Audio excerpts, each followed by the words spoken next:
네, 오늘 설교의 제목은 자기 합리화의 길인가, 자기 부인의 길인가. 사무엘상 강해가 벌써 20번째 시간입니다. 사울 왕이 블레셋과의 전면전 이전에 큰 사고를 치는 내용입니다. 오늘 본문의 1절을 제가 다시 읽어보면 사울이 왕이 될 때 40세라 그가 이스라엘을 다스린 지 2년이었다. 사울 왕의 연대기를 보면 기원전 1050년경 그가 나이 40세에 왕으로 즉위한 것으로 추정합니다. 그리고 기원전 1010년경 길보아 산에서 전사하기까지 40년간 통치를 했어요. 근데 우리가 이제 성경을 읽다 보면 확실히 은혜파하고 진리파가 있어요. 어떤 사람들은 사울 왕이 너무 불쌍한 거예요. 아니 사울 왕이 하나님 실패할 거를 결국에 아셨는데 전도 유망한 착한 청년을 데려다가 인생을 이렇게 힘들게 만드셨나 그런 생각을 하시는 분들이 있어요. 그래서 내가 하나님보다 자비로우면 하나님을 원망하게 되더라고요. 자, 사울 왕에 대해서 우리가 좀 정직하게 보면 여러분 사울 왕이 처음에는 출발이 좋았잖아요. 그런데 나중에 이상한 방향으로 갑니다. 그런데 오늘 드디어 그가 이제 이상한 방향으로 가기 시작했는데 한참 세월이 지나고 나서였나요? 아니면 즉위한 지 지금 몇 년 차라고요? 2년 차예요. 시작 부분입니다. 그래서 사울이 정말 착한 사람인데 하나님이 억지로 그를 이상한 사람으로 만드신 게 아니라는 거. 영성은 정직성입니다. 우리가 하나님 앞에 정직하게 자신의 내면을 토로하고 고백하고 인정하면 하나님이 우리를 긍휼히 여기시고 도우실 줄로 믿습니다. 그게 끝까지 안 됐던 사람이 사울이에요. 그게 이제 안타까운 것이죠. 자, 2절에서 4절 말씀 같이 읽어보겠습니다. 이스라엘 사람 3천 명을 택하여 그 중에서 2천 명은 자기와 함께 믹마스와 베델산에 있게 하고 1천 명은 요나단과 함께 베냐민 기브아에 있게 하고 남은 백성은 각기 장막으로 보내니라. 요나단이 게바에 있는 블레셋 사람의 수비대를 치매 블레셋 사람이 이를 들은지라. 사울이 온 땅에 나팔을 불어 이르되 히브리 사람들은 들으라. 온 이스라엘이 사울이 블레셋 사람들의 수비대를 친 것과 이스라엘이 블레셋 사람들의 미움을 받게 되었다함을 듣고 그 백성이 길갈로 모여 사울을 따르니. 자, 사울 왕이 백성들 가운데 몇 명을 선발했다고요? 3천 명. 그럼 지도를 참고해서 보시면 그중에 1천 명은 왕자 요나단과 함께 수도인 베냐민 기브아에 주둔을 시키고 그리고 2천 명은 사울 왕과 더불어서 북쪽으로 올라가면 믹마스와 베델산에 주둔을 시켰다.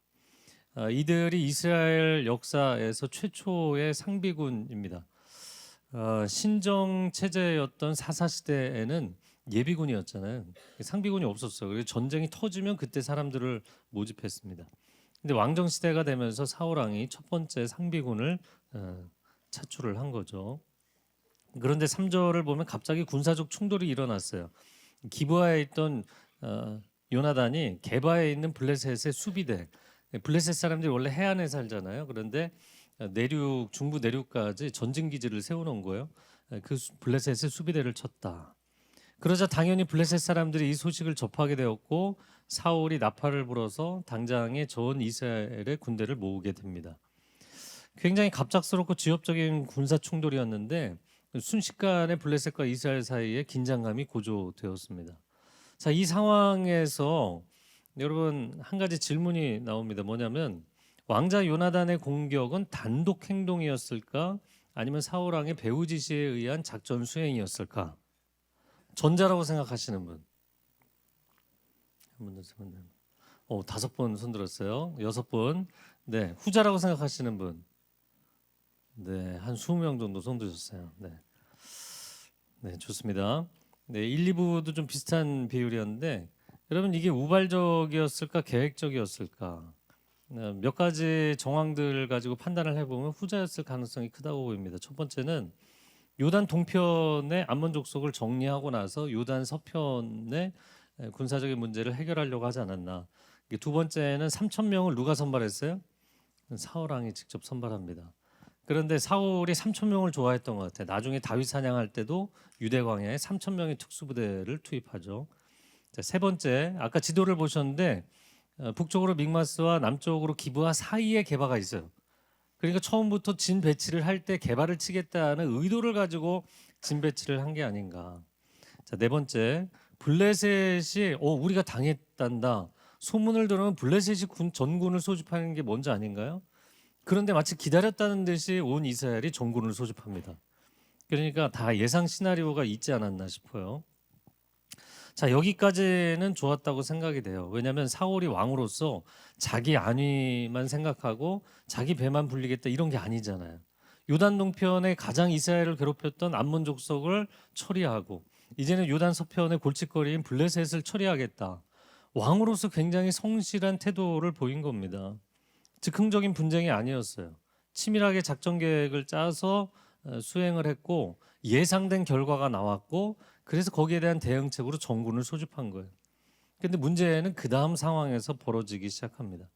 5절에서 7절 말씀 같이 읽어보겠습니다. 시작. 이스라엘과 싸우려고 모였는데 병거가 3만이요 마병이 6천 명이요 백성은 해변에 모래같이 많더라. 그들이 올라와 베다웬 동쪽 믹마스에 진침해 이스라엘 사람들이 위급함을 보고 절박하여 굴과 수풀과 바위 틈과 은밀한 곳과 웅덩이에 숨으며 어떤 히브리 사람들은 요단을 건너 갓과 길라앗 땅으로 가되 사울은 아직 길갈에 있고 그를 따른 모든 백성은 떨더라. 여러분, 이스라엘이 블레셋이 반격하리라고 예상은 했지만 이 정도로 대규모 전면전을 나서리라고는 생각을 못했던 것 같아요. AI에게 그림을 좀 요청을 해봤어요. 그 사울 시대의 블레셋의 병거와 기마병들을 좀 보여달라. 좀 멋있게 윤색된 감이 없지 않아 있지만 그러나 상당히 일리가 있는 것은 당시에 이스라엘 군대는 철제 무기가 없었어요. 블레셋 사람들만 철제 무기를 사용했습니다. 그러니까 이 군사 그들이 전투에 사용하는 그 무기 자체가 서로 수준이 너무 차이가 많이 났던 거죠. 이 병거라는 것은 이 사진 그림에 보시는 것처럼 두 필의 말이 끄는 전투용 전차입니다. 현대전에서 탱크와 같은 역할을 하는 거예요. 근데 기마병의 경우도 적진을 그냥 한가운데를 뚫고 들어가는 그런 장갑차 같은 역할을 했습니다. 그런데 그런 병거가 3만에 기마병이 6천이에요. 이 규모 자체가 비교가 안 되는 거예요. 이스라엘 사람들은 전부 보병인데 게다가 블레셋의 군대는 해변에 모래알같이 많았다. 여러분, 그러니까 거의 인해 전술 수준의 어마어마한 군대가 모인 겁니다. 그러면 국지전 한번 일으켰을 뿐인데 왜 이렇게까지 양측이 격앙이 됐을까? 여러분, 그래서 이게 그 시대상을 좀 추정을 해보면 블레셋 입장에서는 2년 전에 이스라엘이 드디어 왕정을 시작했잖아요. 강력한 왕이 등장을 한 데다가 요단 동편의 전통적 강호였던 암몬 족속을 단숨에 제압을 했어요. 그리고 요단 서편의 그들의 전진 기지를 계획적으로 의도적으로 공격을 한 거예요. 그러니까 이번 기회에 기선 제압을 하지 못하면 이스라엘에 대한 지배권을 우리가 상실하겠다 이런 두려움이 생긴 거죠. 그래서 이스라엘 군대가 결기한 것보다 블레셋 군대의 결기가 훨씬 더 강력했던 거예요. 그래서 이스라엘 백성들이 아까 우리가 봤던 것처럼 요단 강변 쪽에 길갈에 이스라엘 정군이 모였다고 했는데 그냥 순식간에 흩어져 버립니다.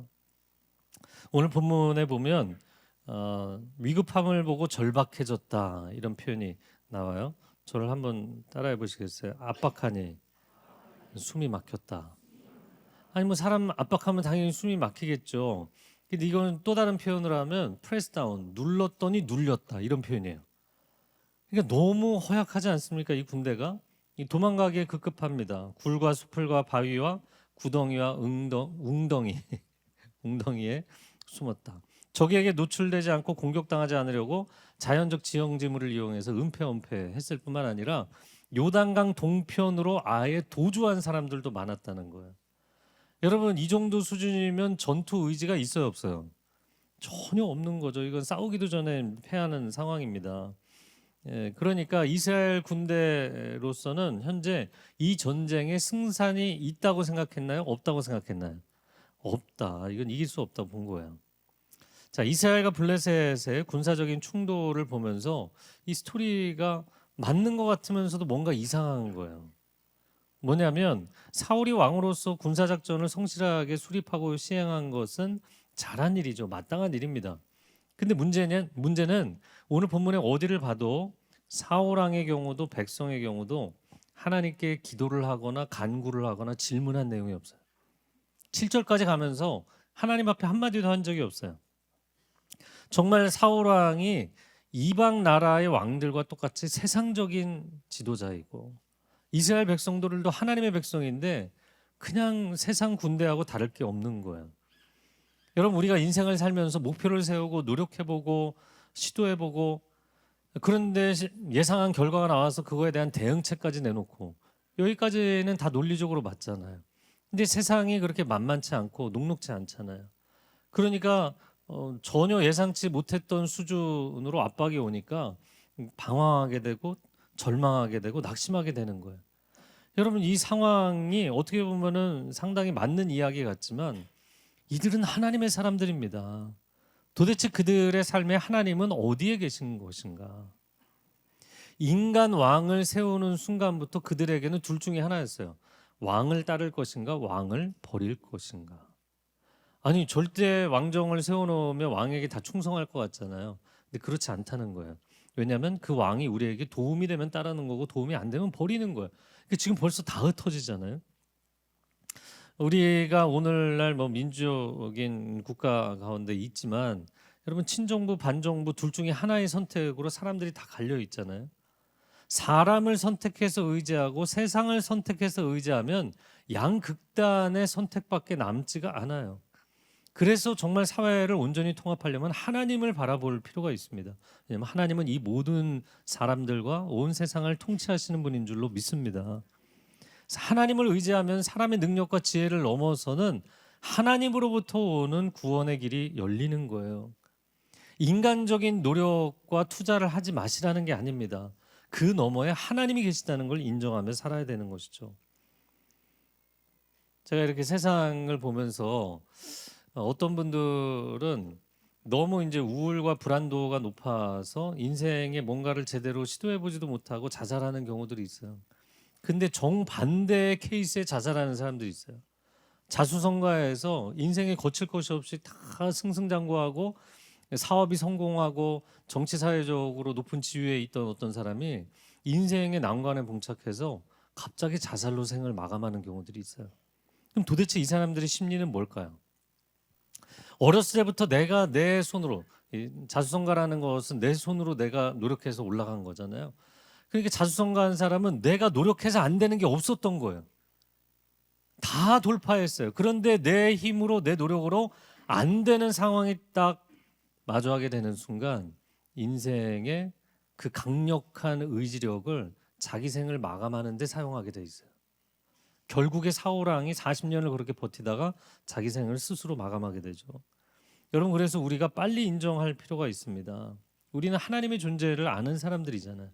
저를 한번 따라해 보세요. 하나님 없이는 살 수 없습니다. 내 힘과 지혜로는 살 수 없습니다.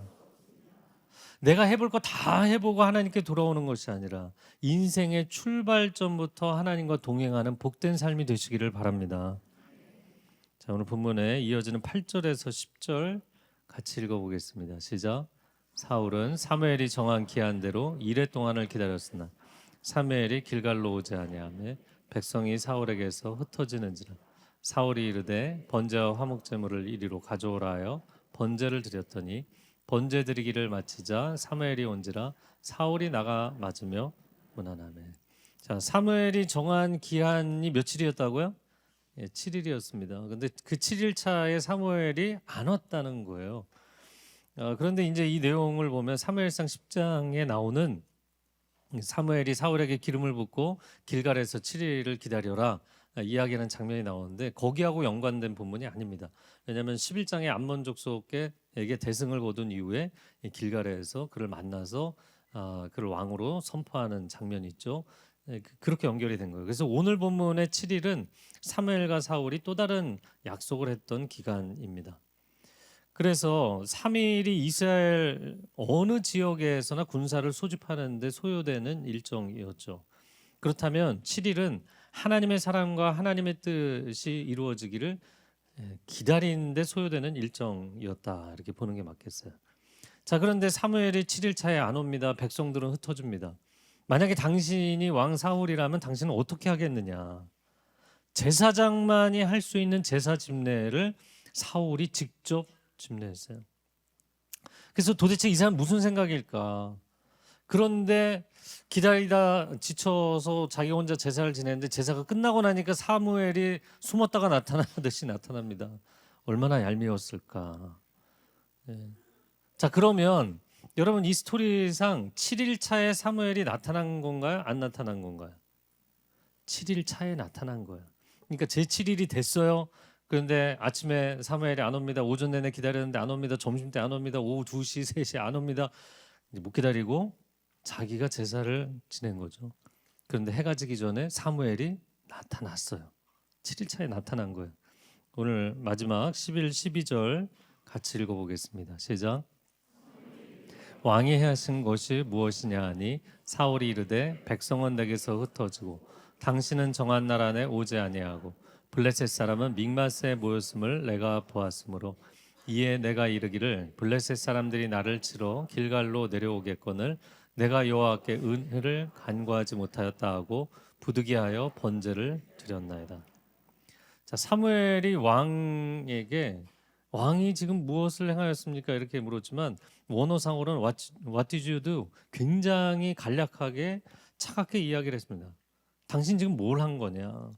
그런데 사울이 구구절절히 답변이 길어집니다. 원래 사람이 할 말이 없으면 말이 길어진다 그러죠. 네 가지 이유를 들었어요. 첫 번째, 백성들은 내게서 흩어지고, 사무엘 당신은 오지 않고, 세 번째, 블레셋 군대는 이제 내려오겠고, 나는 하나님께 제사를 구해서 좀 전쟁에 나가기 전에 마음의 위안이라도 좀 얻어야 될 텐데. 여러분, 이게 지금 앞뒤가 안 맞는 거예요. 질문과 답변이. 왜냐하면 질문은 무엇을 했냐고 물어봤어요. 그런데 지금 사울 왕은 뭐라고 대답을 합니까? 내가 그것을 할 수밖에 없었던 이유들을 늘어놓고 있는 거예요. 여러분, 사무엘의 질문이 어려운 게 아니잖아요. 당신 뭐 했냐? 그리고 뭘 했는지 몰라서 물어본 것도 아니었잖아요. 하나님께서 우리 인생에 이렇게 질문을 하실 때가 있나요, 없나요? 없으셨나요? 많습니다. 굉장히 단순한 심플 퀘스천이에요. 하나님께서 아담아 내가 어디 있느냐? 아담아 너 뭐 했냐? 제가 선악과 따먹었습니다. 이렇게 간단하게 대답하면 되는데 가인아 내 아우가 어디 있느냐? 내가 내 아우를 지키는 자니까 하나님께 짜증내죠. 하나님 몰라서 물으시는 게 아니에요. 스스로 자기 입술로 이실직고하고 하나님 앞에 회개하기를 원하시는 거예요. 기회를 주시는 겁니다. 그래서 사울이 어쩔 수 없이 제사를 지내는 실수를 한 게 아니에요. 왜냐하면 그 잘못에 대해서 회개할 수 있는 기회도 또 날리잖아요. 잘못에 잘못을 연이어서 합니다. 네 가지 이유를 들었어요. 그러면서 내가 그러면 안 되는 것을 알지만 그럼에도 불구하고 제사를 지낼 수밖에 없었다. 저를 한번 따라해 보세요. 부득이하여. 네, 요즘 낮이 따뜻해지니까 그런지 여러분 부득이하여 졸고 계시는 분들이 계세요.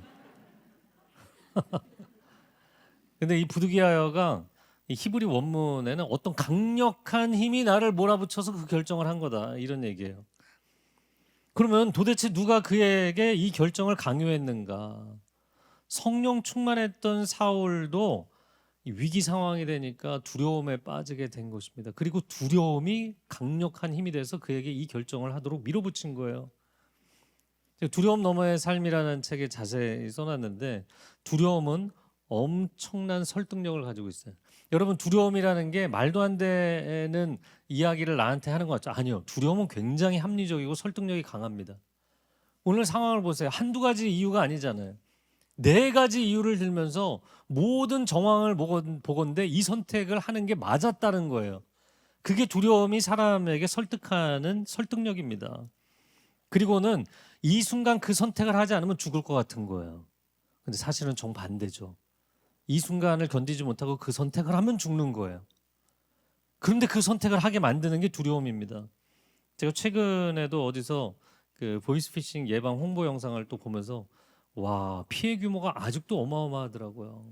아직도 당하는 사람들이 이렇게 많구나.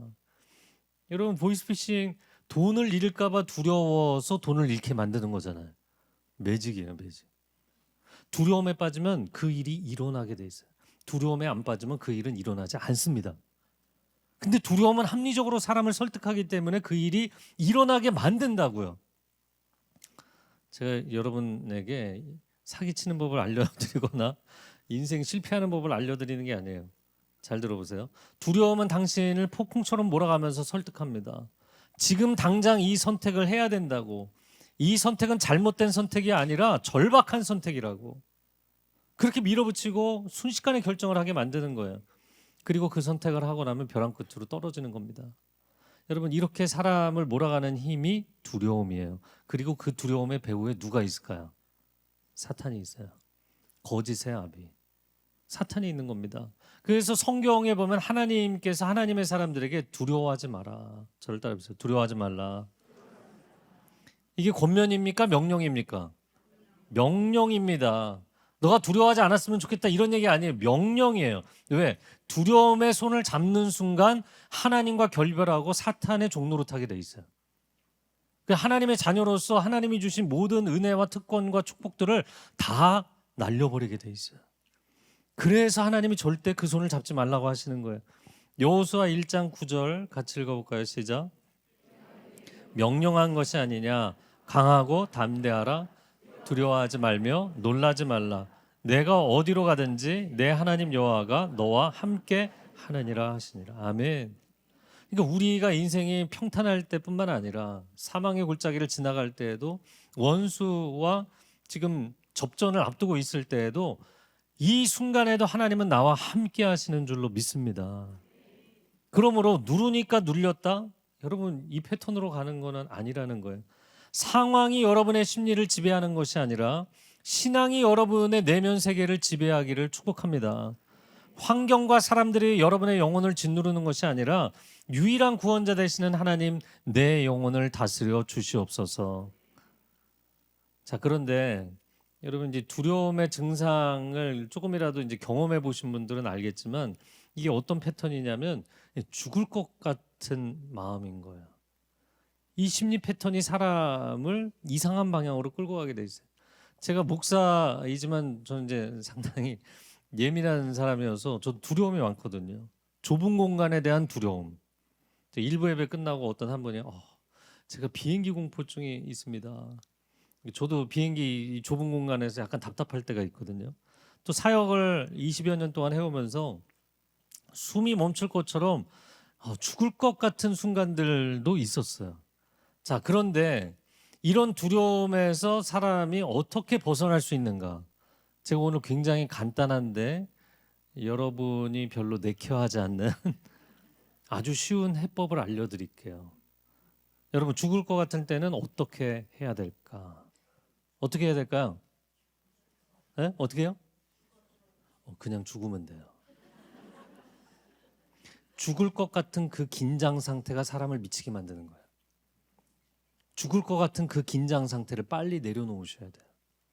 여러분, 사람이 죽을 것 같은 그 두려움에 사로잡히면 시야가 좁아지고 판단력이 흐려지게 돼 있는데 이거를 유지한 상태에서 어떤 결정을 내리잖아요. 다 틀린 결정을 내리게 돼 있어요. 그리고 그것이 여러분의 인생을 망치게 만듭니다.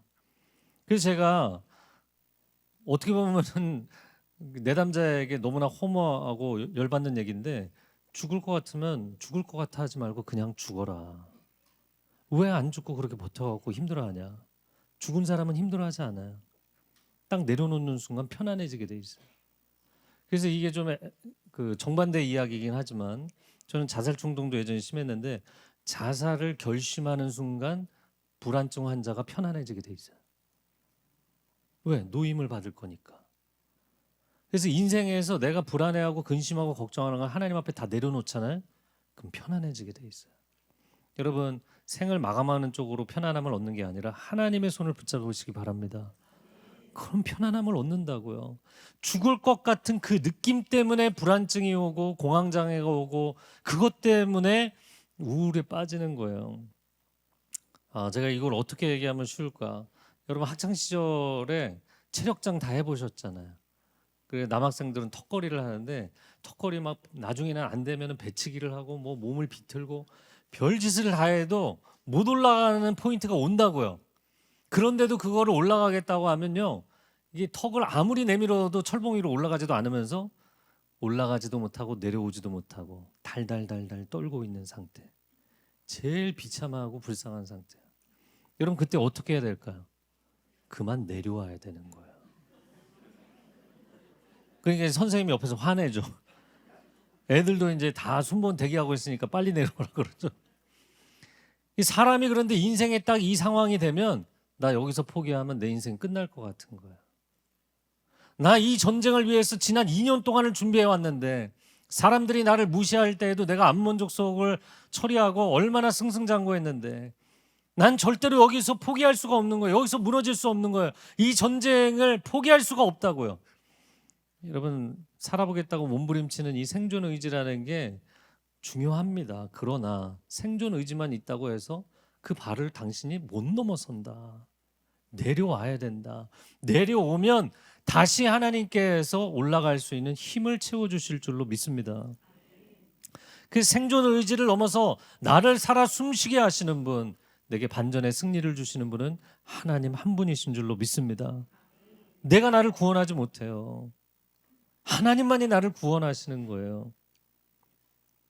그래서 가령 이런 거죠. 입시가 학생들에게 얼마나 중요합니까? 내가 원하는 대학이 있었어요. 근데 그 대학에 합격하지를 못했어요. 그리고는 마음이 너무나 고통스러운 거예요. 내가 이 대학을 포기할 수가 없는데 내가 이 대학에 들어가야 되는데 여러분 근데 그 마음에 이미 상황은 정리가 됐는데 내가 지금 포기를 못 하잖아요. 그러면 딱 이 달달달달 떨고 있는 상황이에요. 그러다가 우울증이 오고 그러다가 불안증이 오고 불면증이 오고 인생이 어느 순간에 이 정신줄이 끊어져 버려요. 사람이.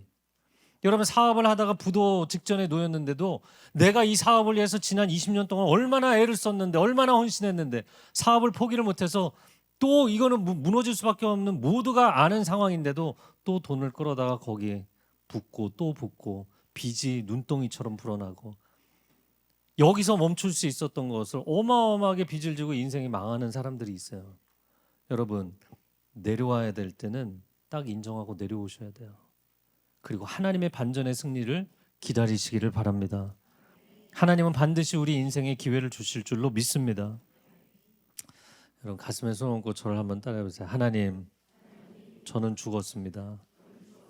내 안에 주님이 살아 역사하옵소서. 하나님, 저는 할 수 없습니다. 내 인생 주님이 인도하여 주옵소서. 아멘.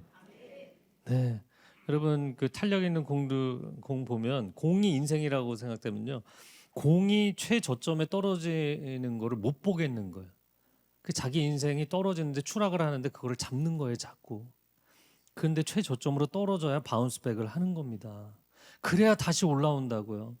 하나님, 나는 할 수 없습니다. 하나님, 저는 무능합니다. 하나님, 저는 실패했습니다. 하나님, 저는 죽었습니다.